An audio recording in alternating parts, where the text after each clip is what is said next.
is a test of the NOAA weather radio warning device.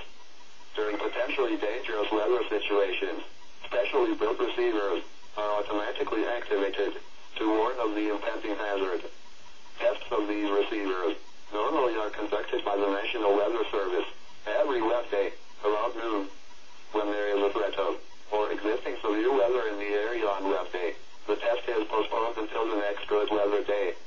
The warning alarm transmitted over this and other NOAA radio stations in southern Wisconsin will normally be activated for watches and warnings that affect the following Wisconsin counties: Richland, Vernon, Adams, Juneau, Marquette, Waushara, Winnebago, Calumet, Manitowoc, Sauk, Columbia, Green Lake, Fond du Lac, Sheboygan, Dodge, Washington, Milwaukee, Iowa, Dane, Jefferson, Waukesha, Milwaukee, Lafayette, Greene, Rock, Walworth, Racine and Kenosha, and the following Illinois counties: Stevenson, Boone, Winnebago, McHenry, and Lake, and all adjacent coastal waters of Lake Michigan.